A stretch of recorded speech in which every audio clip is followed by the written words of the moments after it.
میرے عزیز دوستوں اور بزرگوں، میں یہاں پر اپنی بات کو ختم کرنے سے پہلے ایک بات کا ذکر کرنا ضروری سمجھتا ہوں کہ احمد آباد میں جو مسلمان بچی کا دردناک دل سوز ویڈیو آیا ہے جس نے خودکشی کر لی، میں آپ تمام سے اپیل کر رہا ہوں، چاہے آپ کوئی بھی مذہب کے ہوں، یہ جہیز کی لعنت کو ختم کرو، جہیز کی لعنت کو ختم کرو۔ اگر تم مرد ہو نا تو بیوی پر ظلم کرنا مردانگی نہیں ہے،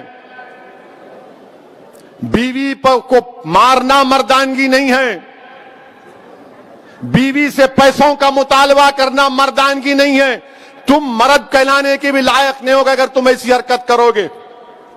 وہ معصوم بچی پر ظلم کیا گیا، وہ تنگ آ گئی جہیز کی لعنت کی، جہیز کا مطالبہ اس آدمی کے مارنے اور پیٹنے پر، اور اس نے اتنا بڑا اقدام کر لیا۔ شرم آنی چاہیے ان گھر والوں کو جنہوں نے ہماری اس بیٹی کو مجبور کیا۔ میں تو اللہ سے دعا کروں گی اللہ تم کو غارت کرے، تم لوگوں کو۔ ہر باپ کی تکلیف تم نہیں سمجھ سکتے اگر کوئی باپ خبر میں جاتا ہے۔ میں کئی ایسے لوگوں کو جانتا ہوں جو زندگی کی آخری سانسیں لیتے ہیں اور اپنا ہاتھ پکڑ کر دھیمی سی آواز میں کہتے ہیں اسد صاحب بچی کی شادی ہے، انتظام کرا دو، مرنے سے پہلے کچھ ہو جائے۔ کیا ہو رہا ہے ان لوگوں کو؟ کتنے عورتوں کو تم مارو گے؟ کیسے تم مرد ہو جو بچیوں کو مار رہے ہو، ان کی جانیں لے رہے ہو؟ کیا تم میں انسانیت مر چکی ہے؟ اور ایسے کتنے لوگ ہیں جو اپنی بیویوں پر ظلم کرتے ہیں، تھپڑ مارتے ہیں، جہیز کا مطالبہ کرتے ہیں، حاملہ بیویوں کو ڈھکیلتے ہیں اور باہر نکل کر اپنے آپ کو بڑا فرشتہ کہلاتے ہیں۔ ارے یاد رکھو تم دنیا کو دھوکہ دے سکتے ہو مگر اللہ کو نہیں دیکھ سکتے۔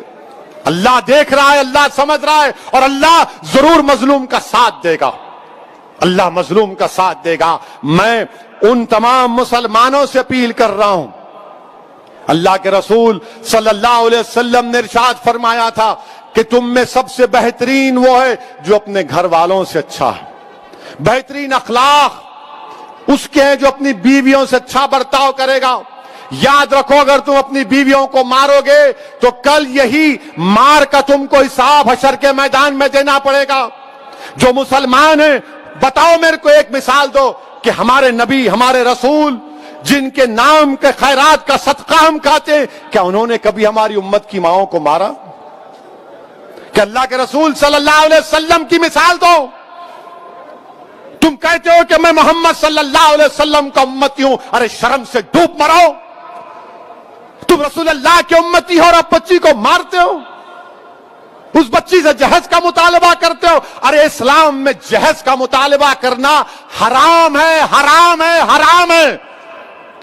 تم سور کا گوشت بھی نہیں کھا رہے بلکہ تم حرام کام کر رہے ہو۔ ختم کرو یہ جہیز کو۔ کیا لے کے جاؤ گے خبر میں؟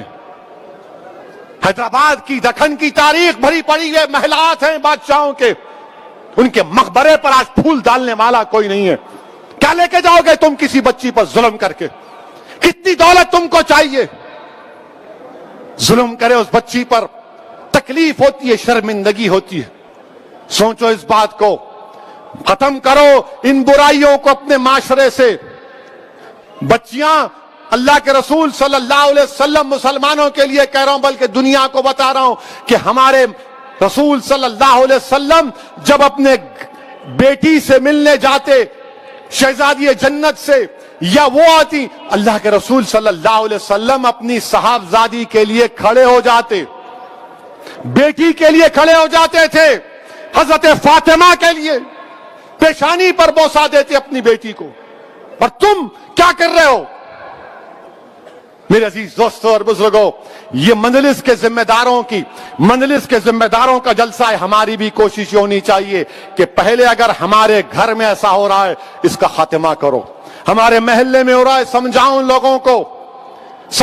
لوگوں کو، اور میں ہماری بیٹیوں سے کہوں گا کہ ڈرنا نہیں، تم ہرگز اپنی جان نہیں لینا، تم کبھی اپنی جان نہیں لینا، کبھی نہیں لینا تم اپنی جان، تم زندہ رہو، ہم تمہارے ساتھ ہیں۔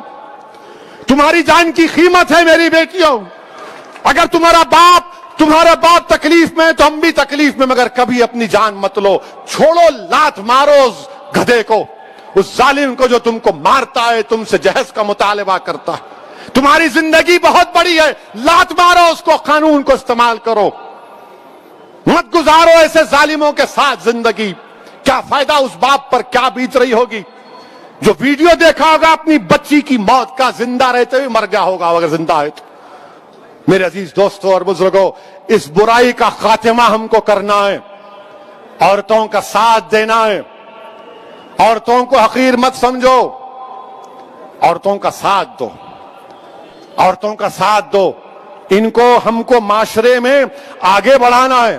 یقیناً جو حجاب پہنتے ہیں کوئی روکتا نہیں ہے, برقع حجاب ان کی ترقی کی نہیں روک سکتا.